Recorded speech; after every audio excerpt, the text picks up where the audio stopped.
imagine you lived your life, the good, the bad, the ugly, in 1 year. That's what it was like for Randy.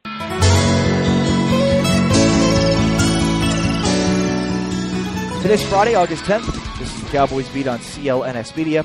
I'm Ari Tepkin. Preseason football. Good times. Cowboys 49ers. Hope you had a chance to listen to it along the Dallas Cowboys radio network, where you could hear me, Ari Tepkin, on the pregame show and the postgame show.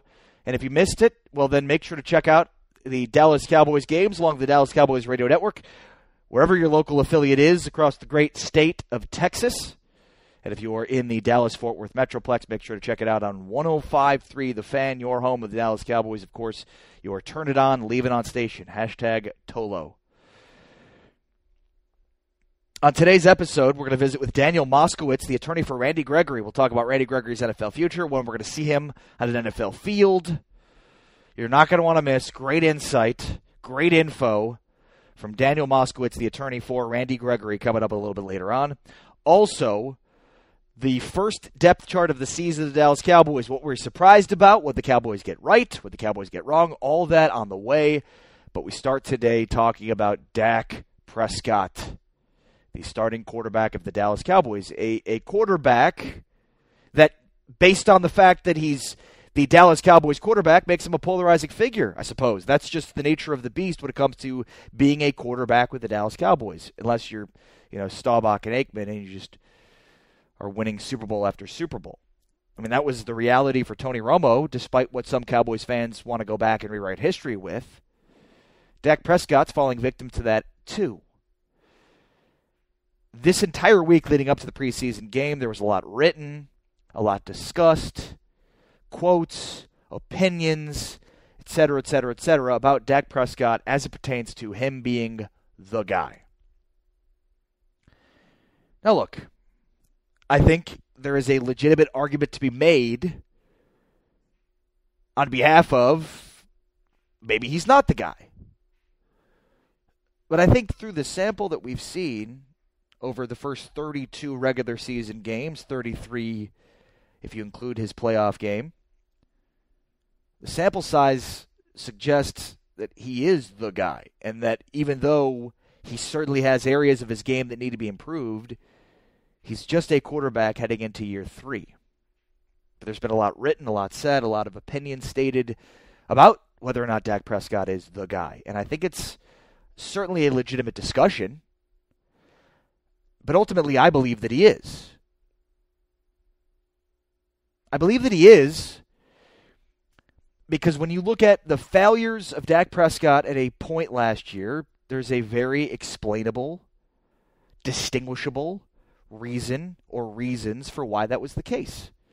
And then when you trace back and look through all 32 of his regular season games, and really just 24 of those 32, you see that there shouldn't be any questions on whether or not Dak Prescott's the guy. If you look at the first 24 games of Dak Prescott's illustrious career, and I say illustrious because the first 24 games of the career are in fact illustrious, you see a guy that put up fantastic numbers and low turnover numbers.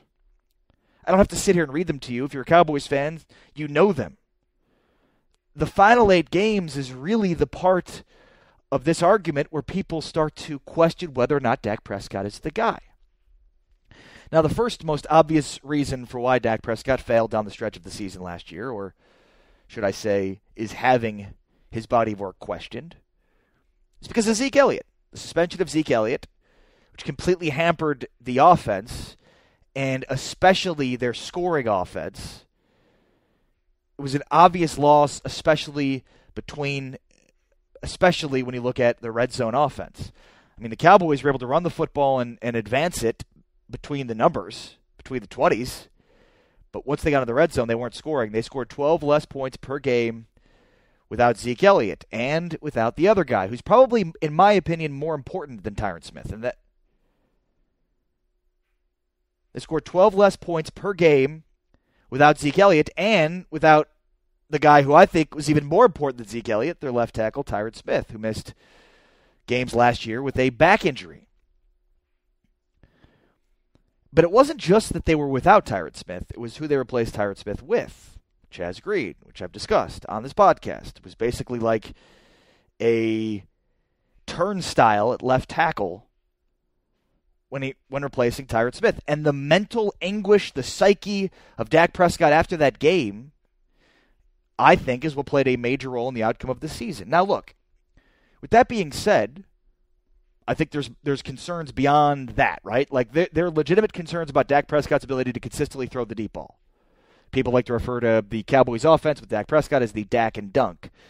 Look, I don't know if that's a Dak Prescott thing, if it suits Dak Prescott's skill set, if it's a Scott Linehan thing, but it's a West Coast offense. It's a true West Coast offense in that regard.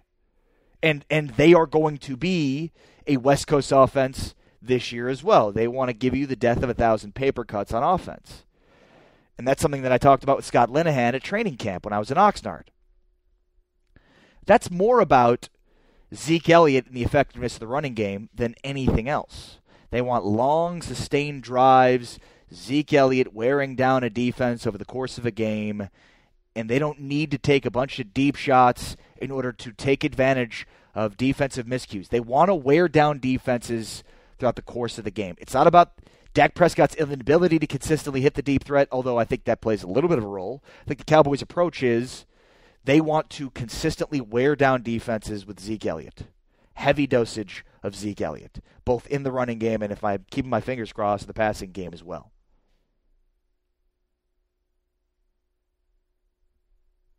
But that strategy, is that the kind of strategy that can win you a Super Bowl?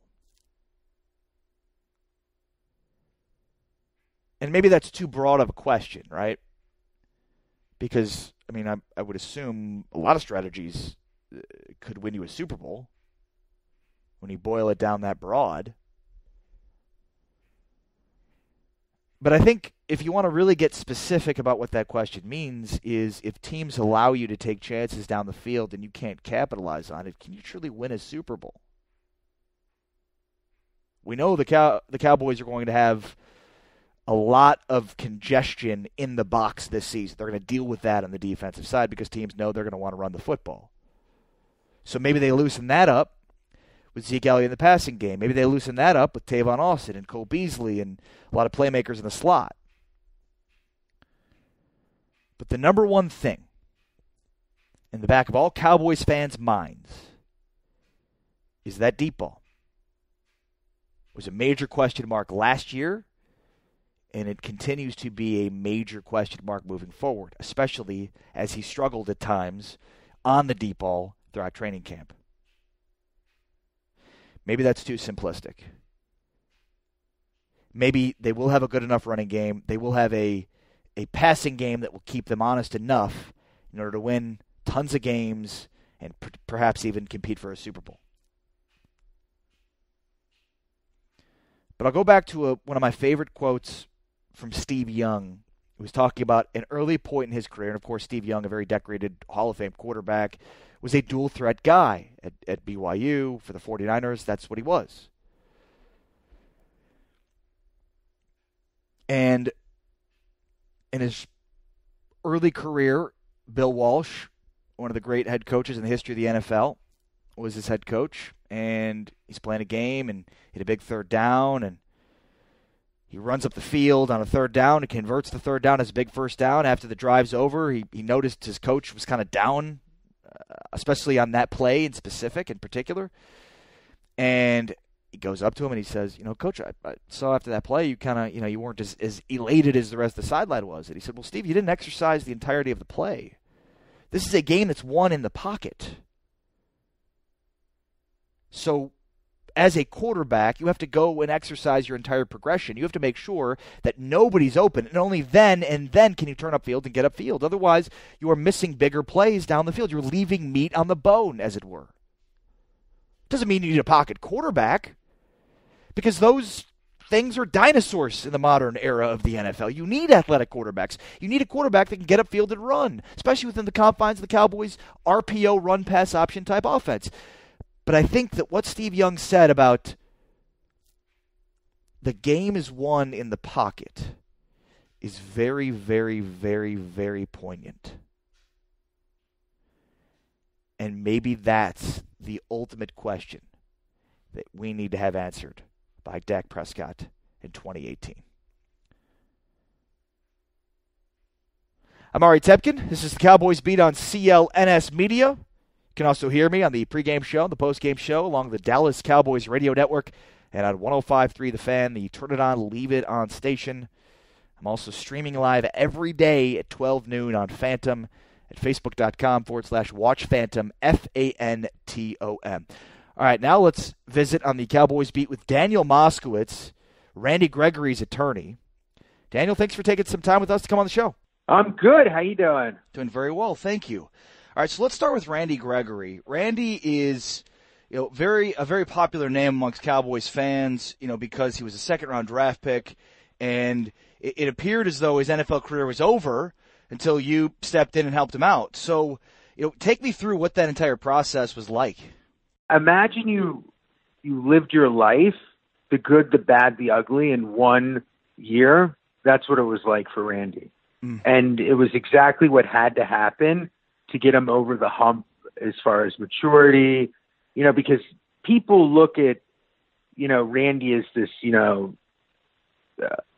pothead and screw up. And there's absolutely nothing farther from the truth. So I met Randy in Houston when he was down there, and it was about 130 degrees. And I mean, it was unbelievable. And I was watching him play basketball against 60 and 70-year-olds, literally dunking. It was 10-on-1. I'm not lying. And that was our first meeting. And from there, we just kept working. And Randy, held a job. I mean, he taught me how to use Excel. And there was I'm serious. There was highs and there was lows. And I learned that Randy, he's only, what does he have to take? Sign language, I think, to finish his degree at Nebraska. But people just need to give him a chance because, and no disrespect to you, Ari, but the media this is one of their biggest failures in how they describe an individual, because Randy, everybody's going to fall in love with him. He's great. So how difficult of the process was it to get him reinstated into the NFL? It was horrible. No, I'm kidding. Well, here's, in a few weeks, or actually now, people are, starting high school, starting college, going to school. What's the first thing that they have? Orientation. Your class is here. Your teacher is this. So I would say probably 98% to 99% of all players that are in the program have absolutely no idea what to do, whether it be, all their obligations and duties and requirements. Randy had been in the program. He's still going to be in the program for at least 2 more years. He's in stage 3. And he had, really, he had no idea what he was, what to do. Like, for instance, today he's in San Francisco. He left Oxnard, so he has to update his address with Dr. Brown's office, who's the individual who sees toxicology tests at the program. He had no idea how to do that. None. So people just assume in a lot of instances that he was positive the whole time. No, a lot of time players just screw up because they don't know the rules. And yes, that's ultimately on them. But to get back to your original question, sorry for digressing, what we had to do was you asked what we had to do to get him reinstated? Right. Sorry, I'm off on a tangent. But Randy was considered banished, okay? So he had gone up all the stages, stage 1, stage 2, and stage 3. And to get back in, he had to show a year of sobriety. And so what happens is when you're in the program, they give you a treatment plan whereby you see a therapist X amount of hours a week, whereby you do this or that or whatever. Randy did hands down more than any other player has done in the history of the program to get back in the NFL. I mean, it was remarkable. I mean, he was even volunteering at a pet stop. Wow. I'm serious. I think the dogs hated him, but other than that, it was a good deal. He was in Big Brothers Big Sisters too, and I remember he was freaking out because they wouldn't call him back. He always gets nervous. Kids get scared of him, but he's remarkable. I mean, it was really incredible. And he was in California. He was training with Peter Town. Literally, mind, body, and spirit. Randy hit them all, and he's doing good, and he's continuing to do good. You said it was a tangent, but it's very interesting because I think most fans or members of the media look at it as pretty black and white, and you're right. I mean, there are so many different layers of it that are hard to navigate, and if you don't have somebody that helps you to understand the navigation of this stuff, then your career could sort of end without you even understanding why it's ending. I think that's a great example of all these different components of things he has to do, and if there isn't somebody there to help him understand all the different layers of it, then that's a very difficult thing to do. Sure, and I would also say this about Randy. I've represented a number of football players in the program. Some guys are clearly deceptive, lying. They do something wrong, they won't accept responsibility. Randy was never deceptive. Okay, when he made his mistakes, he just did it. He never denied it, and there's something to be said for that. And that I had never seen in a client before. All of my clients always veered off. I think all of us refused to accept responsibility for some of our actions, but Randy always did, always. When I spoke with Randy in Oxnard, he said he was in such great shape that he thinks he surprised the Cowboys with how good of shape he was in. Mm-hmm. Is that something you see too? Well, I think we need to back up and talk about Randy and his body image issues. Randy is basically a prima donna when it comes to his body and his weight. I used to sneak in when he was in treatment. I would sneak in a scale. I'm trying to be fun here, Ari. Give me a laugh.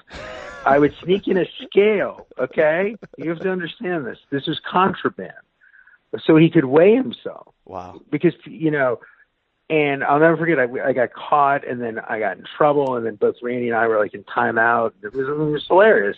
But he weighed himself, and he told me he wanted to be 280. But you look at Randy right now, and in all seriousness, he looks amazing. He's just muscle. He's no longer this, string bean, 230-pound guy. But most importantly, which should reassure fans and make everybody happy, he's still got the, dynamic, flexible ankles that are like God's gift to creation. Where he's able just to do so many things, and his speed is, it's great. He surprised me actually. He had lost a lot of weight at one point, and then just gained literally. I think he gained around 50 pounds at one point. So he did. He's really good. You also represent. Still eats terrible. You also represent David Irving. Can you give us an update on the situation with David Irving? Sure. Obviously there's rules and whatnot of certain things I can and cannot say, and I have to abide by those, and David's privacy is paramount.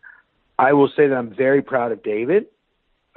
He's doing what has to be done to not only be a better player on the field, and I really mean that. He is training nonstop, but also a better father and a better person. And the last thing I want Cowboy fans to keep in mind, and they need to put this in perspective, is a year ago, we found ourselves with the Zeke arbitration. I think it was September 3rd or 7th is when the first decision came out, or when Henderson's order came out. The biggest liability or exposure that David faced was, of course, the NFL's investigation regarding the events of a few months ago involving the mother of his child. David not only had those outright dismissed, and I think everyone was, just running for the hills, saying that he's done. Not at all. People are just, because he was suspended last year for the PED, so they're just thinking the sky is falling. It's not true. David is doing what has to be done, and I'm excited. I think that,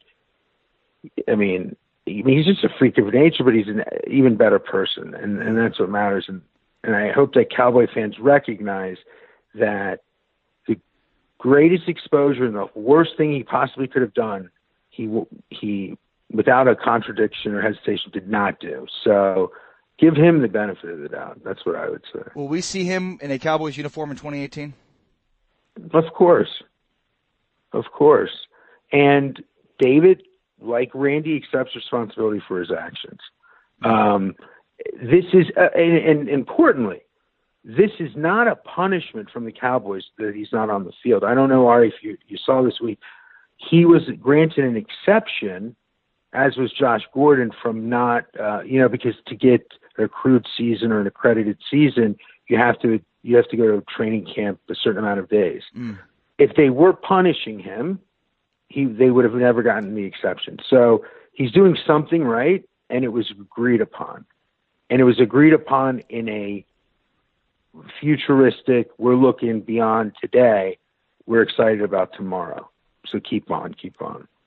Daniel Moskowitz, attorney for David Irving, for Randy Gregory. Appreciate the update. Thanks for the information, and appreciate you joining the Cowboys beat. Ari, can't wait to see you in Dallas. Thanks, man. Thank you to Randy Gregory's attorney, Daniel Moskowitz, for that interesting and enlightening interview right here on the Cowboys beat on CLNS Media. So in advance, of course, of the Cowboys' first preseason game that was last night, we got the first official depth chart. Ah! Yay! Let's overreact!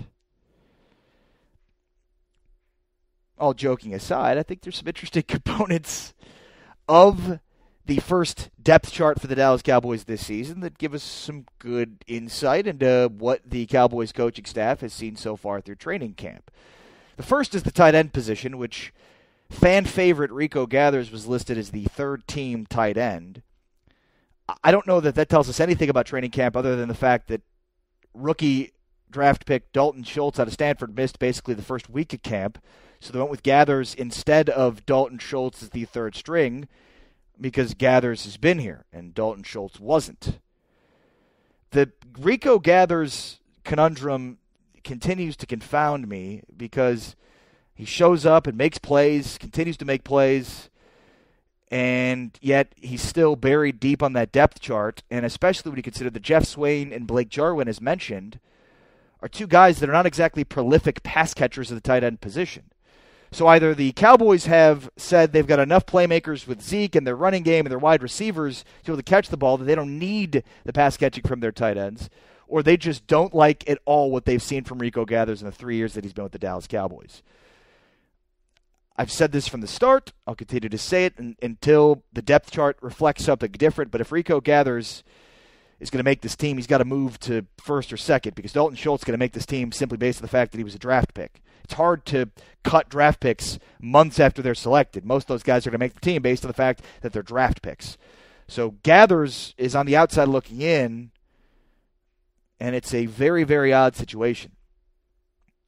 The other one to look for is the running back position. And if it's not Rico Gathers that people are asking me about, it's Bo Scarborough, who was listed fourth on the depth chart behind Darius Jackson, the third stringer. I again think this is very simple. Bo Scarborough is a beast.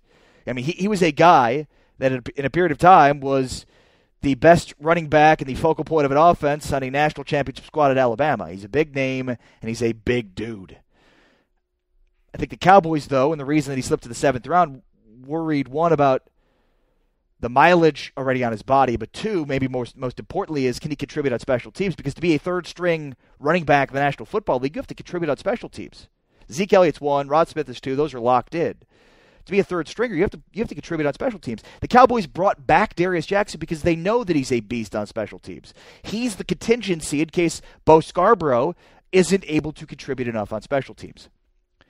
Cooper Rush was listed as the second-team quarterback. He's in a battle with Mike White. Cooper Rush has put up some prolific numbers in preseason football throughout the course of his career. That's what won him the job as the backup last season. And this is kind of like the Dalton Schultz thing insofar as they're going to keep Mike White because he was a draft pick. The difference is they're not going to cut Cooper Rush if he beats out Mike White.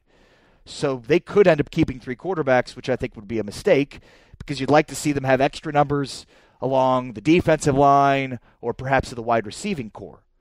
And when you look at the wide receiving core, their top guys on the first official depth chart of the season are Cole Beasley, Terrence Williams, and Allen Hurns. Gallup is second string at the X position.